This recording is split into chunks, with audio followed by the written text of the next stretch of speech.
Hola, ¿cómo estamos? Buenas tardes para todos. Una nueva edición de Valientes y Suyas. Qué bueno que estás acá conectada. Qué bueno que dedicaste este tiempo para estar. Vamos a compartir un momento muy oportuno, inolvidable, junto a mi amiga, la pastora Olga Brandán, desde Tucumán. Así que realmente agradecemos a Dios que podemos compartir este tiempo. Bienvenida, Olga, a este espacio de la Iglesia Fuente de Vida San Alberto. ¿Cómo estás, Olga? Muy buenas tardes, que Dios les bendiga. Gracias, Judy, por invitarme. Y acá estamos bien, con frío, acá en Tucumán, bastante fresquito, así que tengan una buena tarde ustedes también. Sí, acá también. A la mañana hubo un momentito que yo sentía esas gotitas que son bien finitas, chiquititas, pero que parecen como un hielo que cuando te caen lo sentís en la cara, que es como si fuesen pedacitos chiquititos de hielo. A la mañana acá se sentía así, pero bueno. Bueno, es la etapa, es la época del invierno y hay que aceptarlo así, ¿no?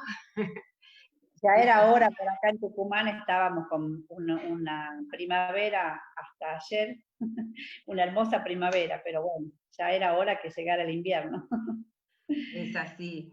Bueno, para los que no te conocen, yo quiero decir que somos amigas desde muy chicas, Muy, desde que éramos un poquito más jóvenes, porque lo seguimos siendo.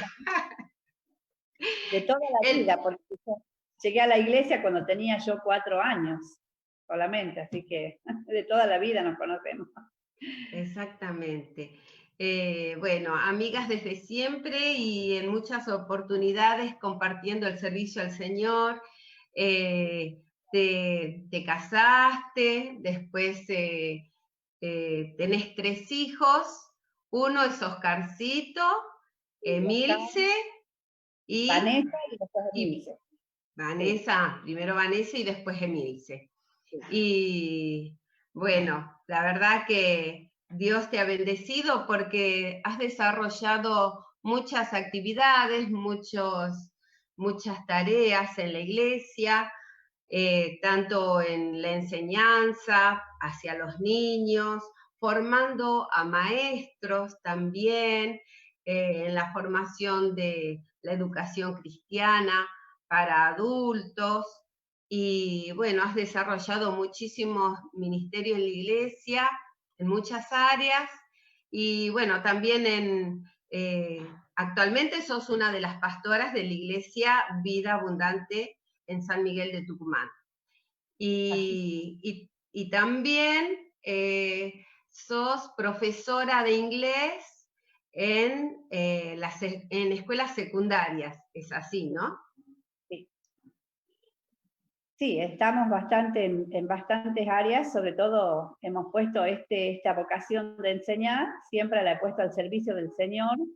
Tenía 17 años cuando empecé, bueno, a los 12 años empecé a ayudar en las escuelas dominicales, en los barrios, y tenía 17 cuando ya ayudaba a otros maestros a, a prepararse para enseñar con la poquita experiencia que tenía, ya iba ayudando a otros maestros para que, sobre todo transmitiendo esa pasión por predicar el Evangelio, bueno, haciendo campañas y pasamos por todos los ministerios, ¿sí? Por el grupo de adolescentes. El único que nunca tuve fue el de jóvenes, pero siempre estuve en todas las edades, digamos, en todos los ministerios. Es así, es así. Bueno, también en lo natural sos muy emprendedora porque siempre inquieta buscando diferentes proyectos, eh, y Dios te ha bendecido en todo eso que has ido emprendiendo, que bueno, que también con la familia actualmente tienen un jardín de infantes y has tenido colonia para niños y bueno, y un montón de cosas. Y no voy a enumerar porque sos una mujer muy multifacética, como se dice. Pero bueno, sí. Es así. Bueno, vos estuviste casada, pero Sí, tu esposo falleció. ¿Cómo te sentiste, Olguita, siendo una mujer tan joven, quedar viuda y sobrellevar la ausencia de tu esposo, el fallecimiento? La palabra viuda. nunca me gustó. Me resultó muy difícil adaptarme, viste, cuando vas y te piden estado civil, es una palabra bastante fea. Pero bueno, tenía 48 años solamente cuando mi esposo falleció, él también bastante joven, a causa de una enfermedad que se lo fue llevando de a poco. Pero bueno, fue un golpe bastante duro porque no, como siempre, uno no lo espera. Él había padecido bastante tiempo ya con la enfermedad, muchas internaciones, y siempre salía adelante. Y bueno, pero esa última vez ahí quedó y me costó mucho, digamos, en ese momento aceptar, pero quizás primero que nada, mi confianza en el Señor me ayudó a apoyarme en el Señor, Él es nuestro consuelo, nuestro protector, y también quizás un poco la manera, como vos dijiste, que soy muy emprendedora, muy inquieta, y bueno, eso también me ayudó mucho, no quedarme ahí en el dolor, sino ver qué podía hacer. Bueno, él me dejó bastante, mi esposo se fue, me dejó bastante trabajo que hacer en cuanto al ministerio. Yo cuando, durante su último año, yo lo había acompañado un poco a lo que él hacía, recién me estaba interiorizando, y bueno, pareciera que Dios ya lo tenía planeado a eso, porque comencé a apoyarlo, a ayudarlo y a saber del trabajo que él hacía, y bueno, lo tuve que continuar. ¿Cuál era el ministerio que él desarrollaba, Olgui? Él era capellán penitenciario, o sea que él era como era el pastor dentro de una cárcel. Cuando en el año 2003 él trabajaba acá en la legislatura de Tucumán y una compañera le pidió que si podía visitarle y hablarle de Dios a su hijo que estaba preso en Villa Urquiza, que es la cárcel de acá de San Miguel de Tucumán. Y bueno, mi esposo en respuesta a ese pedido comenzó a ir a visitar a este muchacho. Bueno, el chico no estaba muy interesado, mi esposo fue despacio, así como hacerse amigo, hablarle. Después se acercó un tío de este chico que también estaba preso, un señor mayor ya. Y bueno, y ahí mi esposo comenzó a hablar, primero haciéndose amigo. Mi esposo tenía, como trabajaba en la legislatura y además conocía el ambiente, digamos, de los empleados penitenciarios, porque algunos habían sido clientes de él cuando él trabajaba vendiendo uniformes para la policía. Así que no le fue tan difícil en ese sentido poder, porque no es tan fácil entrar, digamos, en una cárcel, hay que tener una autorización de las autoridades. Y bueno, y él fue, y ahí fue comenzando a visitar periódicamente a esta gente, y les fue hablando, de a poco hablando del Señor. Cuando se dio cuenta ya tenía un grupo alrededor que lo seguían, aceptaron a Cristo, y bueno, ahí fue, después se fue uniendo con otros predicadores que iban al penal también. Bueno, se pasaron por muchas situaciones difíciles, a veces no se ponían de acuerdo los predicadores porque iban de distintas iglesias, y bueno, por ahí se peleaban un poquito por las ovejitas. Pero bueno, Dios fue acomodando todas las cosas, y en un momento en que, bueno, él después ya se apasionó por ese ministerio, iba todos los días, de lunes a domingo iba a visitar la cárcel, así que ya los chicos le tomaron un cariño ahí en el penal. Y bueno, y en un momento él cayó muy enfermo, estuvo muy enfermo, y bueno, mientras él estaba enfermo, pareciera que ahí hubo unos, entre los que quedaban, que entraban de afuera para predicar, no se entendían muy bien, y entonces el director que estaba en ese momento dijo, bueno, que se pongan de acuerdo, acá el único que siempre viene es Ordóñez, que era mi esposo, y bueno, y él como que lo puso como que al frente del ministerio, digamos, que que todos los de otras iglesias pudieran recurrir a él para organizarse y no estar peleándose entre sí. Bueno, algunos estuvieron de acuerdo, otros no, ahí se fue organizando. Bueno, pero mi esposo fue muy sabio, digamos, de saber amalgamar, incluir a todos estos hermanos que no eran de nuestra iglesia. Él sí llevaba algunos colaboradores, uno de los que iba con él también era tu hermano, Roberto. Después comenzó a ir el anciano de la iglesia, el liceo, en esos primeros tiempos, pero habían otros hermanos de otras iglesias. Así que bueno, se conformó como un ministerio interdenominacional.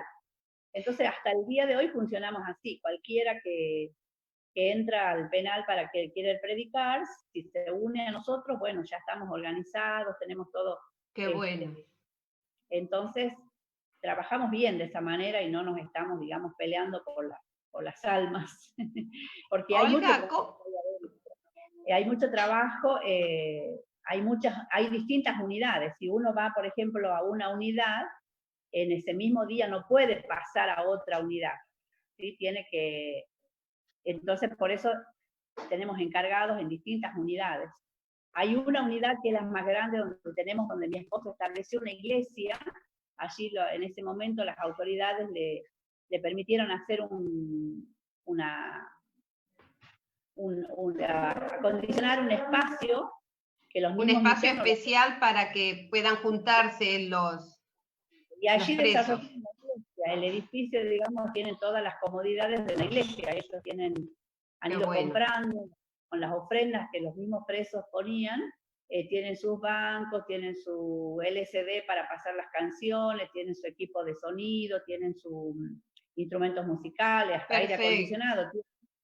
Así que bueno, ahí se reúnen, pero solamente eso es para la unidad 1 y 2, que es la más grande. Después Olga, las otras unidades más pequeñas. Claro. Olga, ¿cómo fue que una vez que falleció Oscar, tu esposo, vos quedaste al frente encargada del ministerio carcelario? Bueno, mira, no fue una tarea fácil. Lo que sí, yo ese mismo día que prácticamente lo enterré a mi esposo, yo dije, Señor, yo me entrego y quiero, si a él puedo seguir yo con esto, yo me entrego. Pero no sabía qué me iban a decir en la iglesia. Yo ahí me acuerdo que hablé con tus padres y hubo el mismo sentir en ellos, ¿sí? Era medio extraño porque, bueno, siempre era una cárcel de hombres y el que estaba al frente era mi esposo, un hombre, y todos los colaboradores eran varones.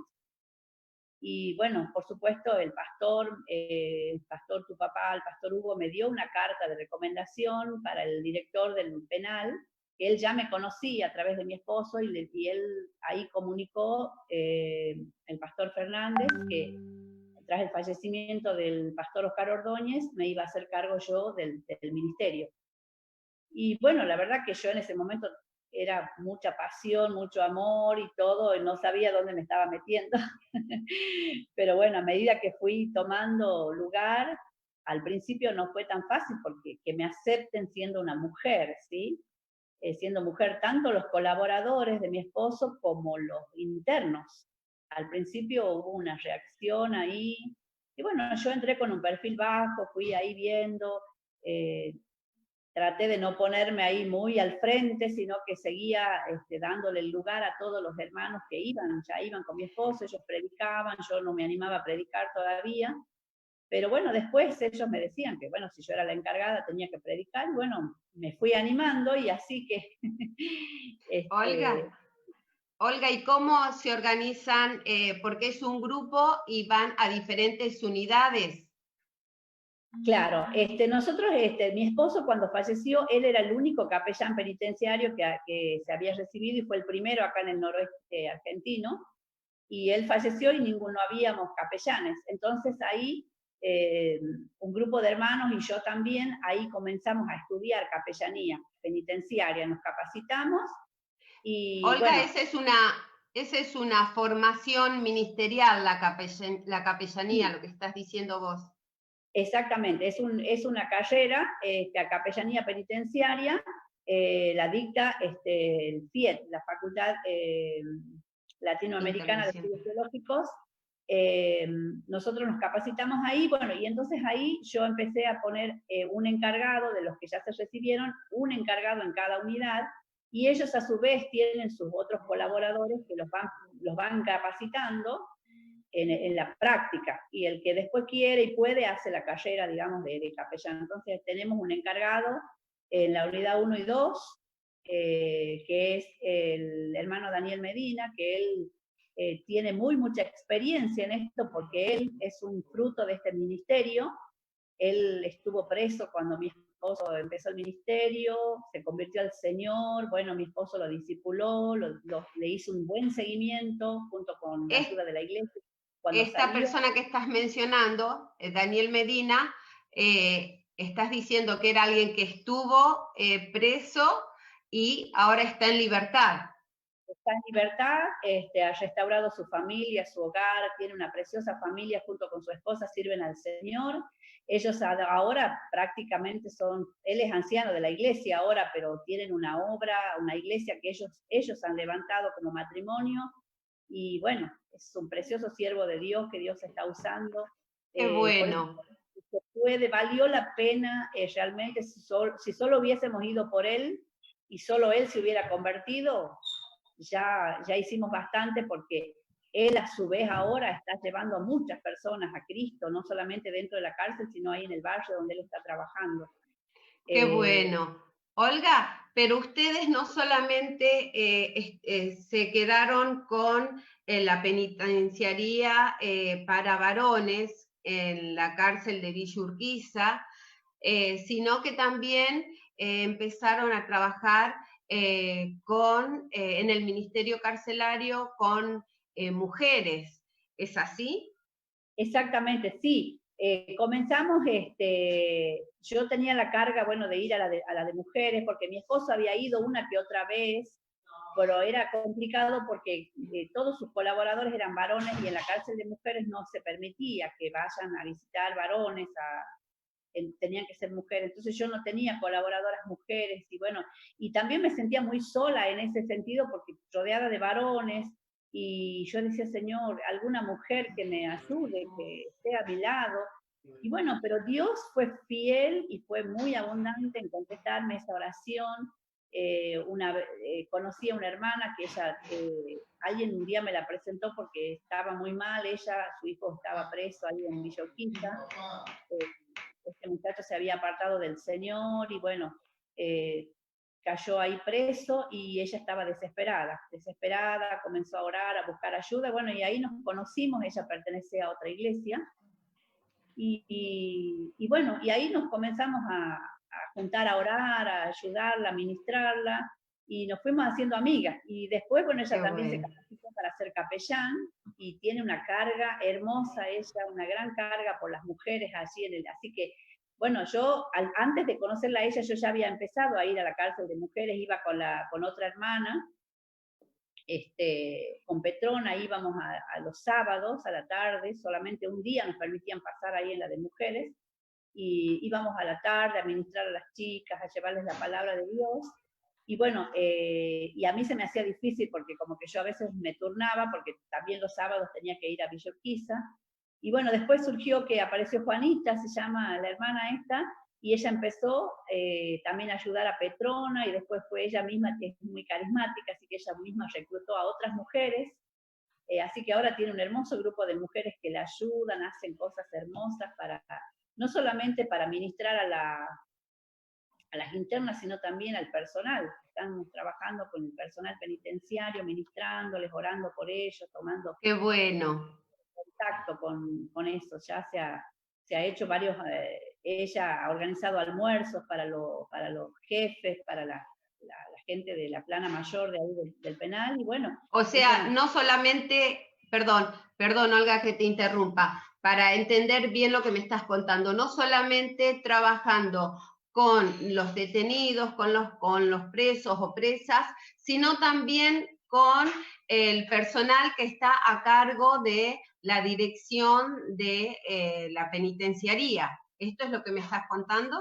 Exactamente, sí, el año pasado hicimos un almuerzo para el personal, o sea, no para todo el personal porque son muchísimos, pero sí para los jefes de unidad, el jefe, el director general, la subdirectora, y nosotros ahí tuvimos la oportunidad de llevar a varios internos que habían salido en libertad y que hoy están, que son testimonio, que han cambiado su vida, hoy están sirviendo al Señor, y ellos pudieron dar su testimonio delante de los jefes, de todas las autoridades, y fue bastante bueno porque muchas veces ellos nos dicen, bueno, ustedes vienen acá, vienen todos los días a predicar, y bueno, ¿y cuál es el resultado?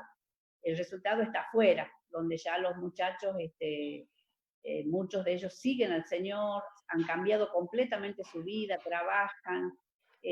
Realmente uno de estos muchachos, Ramón, él es nuestro líder de jóvenes en este momento en la iglesia, él también ha estado allí, pero ha dado frutos dignos de arrepentimiento y un testimonio precioso su vida. Así que eso fue un gran avance para nosotros, y entonces Qué bueno.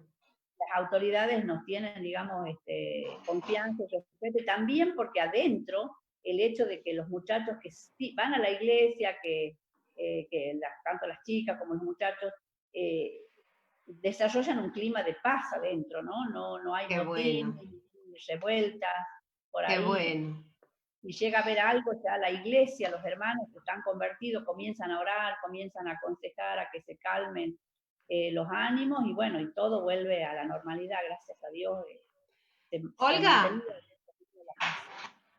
Olga, una pregunta. Vos, al estar en contacto con personas que han cometido diferentes tipos de delito, algunas veces, bueno, ellos te cuentan, a veces, bueno, no es necesario saber el delito, pero a veces ellos tienen la necesidad de contar su delito, abrirse, y cómo manejas tus sentimientos frente a delitos que quizás para la gente de afuera, entre comillas, para la sociedad en general, a veces son un poquito, eh, eh, ¿cómo podríamos decir? Que molestan mucho y hasta podríamos decir que producen enojo, ¿no?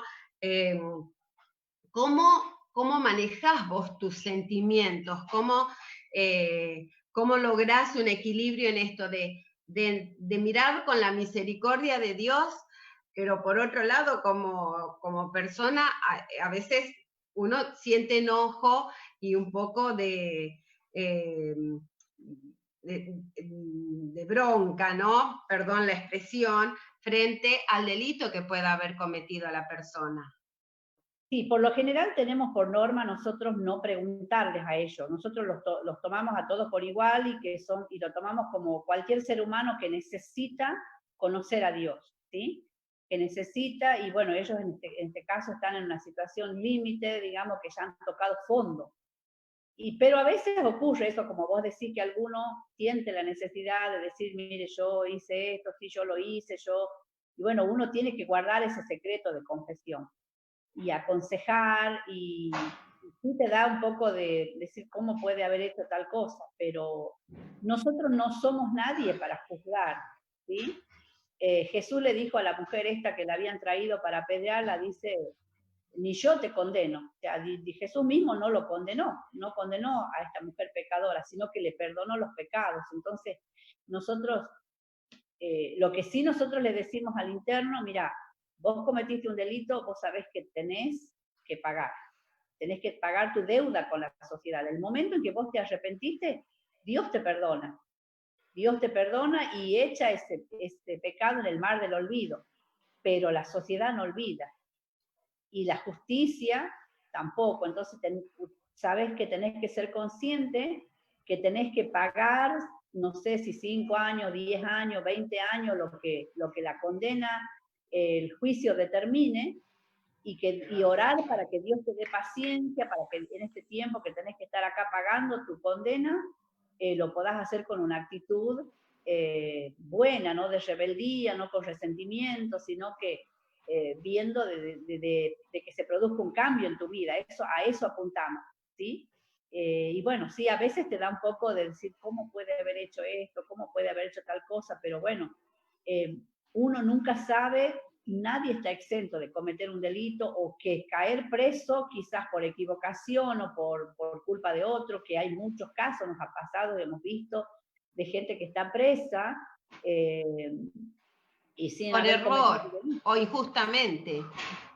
Son los menos, por supuesto, pero también suele pasar. Entonces, uno nunca puede decir, a mí, yo soy una persona de altos valores, nunca me va a pasar, porque por más buenos valores que uno tenga, a veces he visto personas que les ha sucedido y bueno, eh, sobre todas las cosas no juzgar, porque Dios no nos permite eso, porque ni Él nos condena, entonces nosotros Sí, tampoco podemos condenar.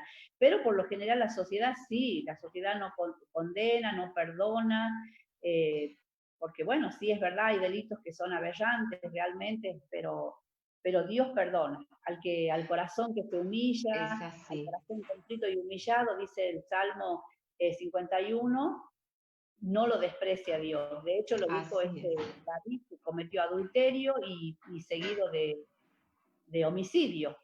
Entonces, Así es. pero él se humilló y Dios lo perdonó. Y Dios llegó a decir que él fue un hombre conforme al corazón de Dios, porque Dios valora mucho eso de que nosotros, aunque nos equivoquemos, podamos arrepentirnos. Tal vez es más valorable eso de alguien que dice, no, no, yo no tengo de qué arrepentirme, nunca cometo errores, porque la Biblia dice que no hay justo ni siquiera uno. Todos en algo nos hemos equivocado.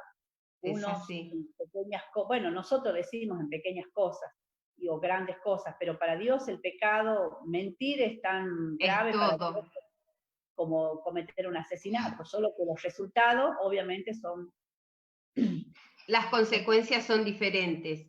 exactamente. Aquí una amiga que nos está mirando nos pregunta, dice, ¿de qué forma se trabaja con personas privadas de la libertad desde el perfil de la mujer? No sé si lo entiendo que está refiriéndose a las mujeres, ¿no? Privadas de la libertad. Y sí, bueno, claro, la mujer es diferente también a la manera de trabajar porque los sentimientos son diferentes. La situación de la mujer es más difícil porque ustedes saben que una mujer que está presa es una mamá, es una esposa que está faltando en un hogar. Muchas veces en el caso del varón, el varón está preso y las mujeres, bueno, siempre tenemos esa, no sé, un don que Dios nos ha dado de salir adelante, entonces la mujer sale a trabajar y al mismo tiempo se encarga de su familia, de criar bien o mal, cría a sus hijos. ¿Sí? Pero hay una mamá presente ahí, pero en el caso de la mujer que está presa, para la familia se vuelve más difícil porque esos hijos están prácticamente abandonados, porque para el hombre a veces no hay un papá que está presente y cuando lo está, sin desmerecer a los hombres, a veces no tienen esa capacidad de poder seguir llevando adelante un hogar. Eh, es más difícil. Incluso muchas veces las mujeres reciben menos visitas, digamos, que el varón, ¿no? Salvo que la visite su mamá o sus hijos, a veces suele ocurrir según el delito, muchas veces hay gente que directamente no tiene visita, ¿no? Por distintas razones, ¿Qué, ¿no?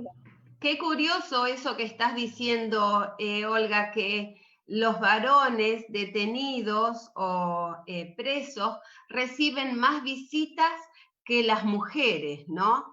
Es como que quizás familiarmente hay mayor condena hacia la mujer que cae presa que hacia el varón, ¿no? Puede ser Sí, como que hasta sí. hay también como una diferencia, como una condena mayor sobre la mujer, ¿puede ser? Puede ser también, pero también es porque viste que cuando un varón cae preso, siempre, si tiene la suerte de tener una mamá, la mamá se juega todo. La mamá está, y ellos recién ahí valoran lo que es una madre, lo que es una familia, Y a veces hay esposas también que se juegan y hay otras que directamente se borran, ¿no? Muchos casos de esposas que dicen, no, está preso, yo ahí no me voy porque es muy invasiva la requisa que se hace en la mujer, y entonces muchas dicen, no, yo no voy a pasar por eso, y algunas dicen, ni siquiera lo merece, entonces lo abandonan al marido, no van, pero la que nunca abandona es la madre. Son las madres, es muy raro el caso de una mamá que no se juegue todo y van, y pase lo que pase, la madre va, visita, está siempre. He visto mucho y eso me ha conmovido mucho a mí de la familia. Nosotros los domingos tenemos en la unidad 1 y 2 el culto con toda la familia, no solamente como hay visita ese día, entonces el culto está abierto para que vaya la familia y ahí Qué tenemos la bueno. oportunidad de iniciar a las esposas, a las madres. Y muchas madres, a veces el hijo no va a la iglesia del penal, pero ellas van los domingos a pedir oración por su hijo, o a veces el mismo hijo la trae a la madre, o la madre lo trae al hijo, depende de los casos. Pero sí, las mamás realmente admirables, admirables porque son las que Es, nunca abandonan. Eso es muy importante lo que estás diciendo, de poder incluir a la familia en esta nueva decisión de vida del detenido, porque muchas veces el detenido puede tener un cambio en medio de esta situación de reclusión, pero a veces la familia no participa o no se entera, y aún quizás como que no acompaña en el cambio que tiene el familiar, ¿no? Así que me parece realmente tan bueno esto de que se pueda incorporar la familia a este momento de compartir un momento de comunión con Dios entre todos, ¿no? Sí, es muy importante el rol de la familia, porque cuando, sobre todo, tanto cuando está preso, porque muchas veces la familia es la que le trae la droga para que se drogue el interno ahí en el penal, o sea, lo trae clandestinamente, obviamente, porque no es legal de que pasen droga. Entonces eso no lo ayuda, no lo ayuda, al contrario, pero muchas veces también las mujeres son amenazadas por los internos, estamos hablando de los que no han conocido al Señor, que no se han convertido, y bueno, son amenazadas porque tienen que venir a la visita y darse maña para hacer pasar la droga. Entonces es muy importante que la familia comprenda ese cambio, esa decisión y ayudarlo, apoyarlo en ese camino, y bueno, y cuando sale en libertad, sobre todo, decirle, bueno, ahora vamos a ir a la iglesia, te acompañamos, estamos con vos, y realmente valorar el cambio que ha tenido, ¿no? Hemos visto casos de que eso dio mucho resultado, de que la familia, ya sea la esposa, ya sea la madre, han apoyado a ese varón, a esa mujer, y le han ayudado a que siga el Señor, a que continúe con una vida diferente. Y ha habido Olga, otros ¿cómo casos. se puede, perdón, Olguita, cómo se puede ayudar al familiar o como sociedad, ¿no? Al que sale en libertad después de haber estado preso, detenido durante tanto tiempo, largo o corto, pero ¿cómo se lo puede ayudar? ¿Cómo se le puede brindar oportunidades para su reinserción eh, laboral ahora que él está en libertad o ella, ¿no? Claro, bueno, es un proceso bastante complicado, porque primero el tema de la reinserción laboral, o sea, el ser aceptado por la sociedad, el que la sociedad vea que ha habido un cambio, no es fácil que puedan conseguir un trabajo porque nadie quiere tener un empleado que no importa el motivo por el cual haya estado preso, es un mal antecedente, no es tan fácil conseguir por lo general. muchos de los que salen lo que hacen es vender cosas en la calle como vendedores ambulantes. Bueno, los que tienen un oficio por ahí pueden trabajar por su cuenta. Muchos de los hermanos que van al penal, que son contratistas, muchas veces les han dado la oportunidad de un trabajo, porque la sociedad los tacha completamente, no les da esa oportunidad.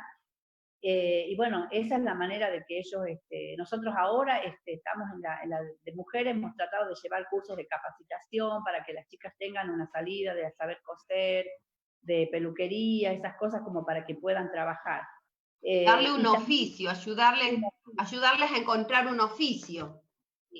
Y también la parte de la contención de la familia, porque muchas veces, después de, por ejemplo, en el caso de los varones, que tienen su esposa, sus hijos, y a veces ellos han dejado a sus hijos, quizás eran niños, y cuando ellos vuelven otra vez a retomar su hogar, su matrimonio, salen en libertad, esos hijos ya han cambiado, son adolescentes, y que el hombre pueda recuperar el respeto de su familia, la autoridad, es un proceso también bastante complicado, ¿no? Así que yo siempre les aconsejo a ellos en ese sentido que, bueno, ellos tienen que entender que cuando ellos han estado en la cárcel ha sido la esposa la que llevaba adelante el hogar, y ese proceso de volver a ser cabeza del hogar, como manda la palabra de Dios, tiene que ser un proceso, digamos que no va a ser de un día para el otro. Ellos tienen que ganarse el respeto de su esposa, de su familia,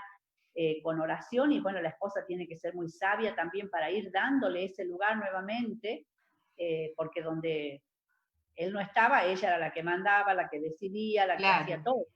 Pero claro, restablecer los vínculos sería, ¿no? Porque se rompió todo, se cortó. Claro, claro, porque una hijo adolescente, viste, estar en la época de rebeldía, le puede decir al padre, bueno, pero yo hago lo que quiero porque vos no estuviste, y quizá la madre, si por ahí es muy permisiva, es un proceso bastante complicado. Pero bueno, hemos visto algunos que lo han podido llevar a cabo muy bien, y bueno, y otros con más dificultades, pero gracias a Dios muchos lo han logrado. O sea, no es algo que sea imposible, pero sí es algo de que tener, y bueno, la iglesia cumple un rol fundamental ahí, por eso siempre le aconsejamos a ellos, ustedes lo primero que tienen que hacer al salir en libertad es congregarse en una iglesia, que haya un pastor, que haya alguien que los ministre, que los ayude cuando ustedes se sientan tentados, porque muchas veces pasa, la tentación viene, la situación económica a veces es difícil poder soportar si uno, quizás una familia que vivía de robar, y de pronto ahora cambió su vida, ahora sí o se tiene que trabajar hasta que el trabajo aparece, hasta que los recursos vienen, muchas veces hay que pasar necesidad, y bueno, poder, en ese sentido, la esposa tiene que ser o el esposo, una persona que consciente, temeroso de Dios también, que lo pueda ayudar en esos momentos y aguantar quizás esa crisis hasta que puedan salir adelante, pero bueno. Sí se puede, hemos visto muchas familias que lo han logrado y sus vidas son completamente diferentes. Hoy no tienen su buen trabajo, su buen pasar económico. Qué bueno. Así que sí se puede. Nosotros lo hemos visto que sí se puede. De chicos que prácticamente han sido chicos de la calle, hoy han podido estudiar, capacitarse, muchos terminar la primaria, la secundaria, y acceder a otros estudios, sí se puede. Así que es posible. Bueno, justamente también preguntaban esto, una amiga dice, cuando se alcanza a la familia de afuera del preso y se le habla del Señor, si hay alguna contención o seguimiento de la familia afuera por parte, si hay algún seguimiento de la familia de afuera por parte de la iglesia, hay una red de contención en ese sentido. Bueno, es lo que estabas diciendo, ¿no? Sí, no quizás para todos los que están, pero sí tenemos a los que se acercan, a los que están, los buscamos, vemos, tampoco sin ser invasivos, porque hay que ver que ellos quieran, que ellos estén dispuestos. Eso. Hay algunos que quizás, puede ser, Olguita, que algunos no quieran o que no se dejen ayudar. ¿O cómo es? Hay casos que sí, hay casos que, bueno, mientras han estado adentro, han estado con nosotros, pero cuando han salido afuera no hubo forma que se congreguen, y nos ha pasado de casos muy tristes de muchachos que han estado inclusive en el liderazgo dentro del penal, y que cuando han salido, o porque no han tenido el apoyo de su familia, o porque no han soportado, digamos, la crisis, han vuelto a delinquir, y algunos volvieron a caer presos y otros terminaron muertos en un tiroteo. Eh, Pero muy bueno, la triste. ayuda de la iglesia está, de los líderes de la congregación está. Sí, está la ayuda, los hermanos, cuando ellos se disponen y dicen yo quiero salir adelante, hay quienes los ayuden. Y se los ha ayudado a muchos de ellos, tanto varones como mujeres.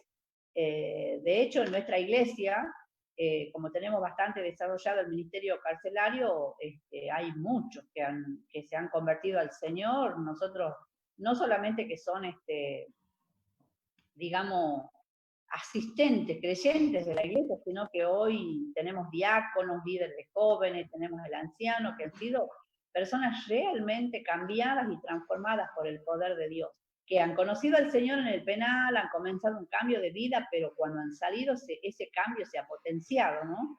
Ese cambio ha ido creyendo, digamos, cada vez mejor.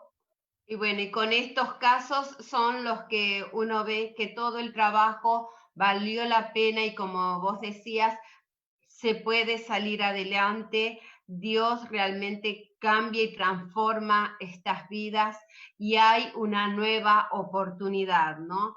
Tanto de parte de Dios, y si Dios da la nueva oportunidad, ¿por qué nosotros como sociedad no darla también, ¿no? Y como iglesia mucho más. Estos cambios yo los llamo que son milagros de Dios, porque cuando uno está enfermo, tiene una enfermedad, puede recurrir a un médico, y muchas veces hay mucha gente que no recurre siquiera a Dios, pero va a un buen médico, el médico le soluciona el problema. ¿Sí? La persona que tiene problemas económicos consigue un trabajo, pide prestado, pero cuando el problema es en tu vida, en tu carácter, en tu manera de ser, en esa vida que has tenido quizás desde chico, cambiar esa mentalidad, cambiar esa forma de vida, solamente Dios lo puede hacer. Ver una persona que ha delinquido quizás desde jovencito, ver que ahora es una persona sensible, una persona que realmente busca ayudar a otros, es solo un milagro de Dios, porque vemos el contraste en lo que no están convertidos.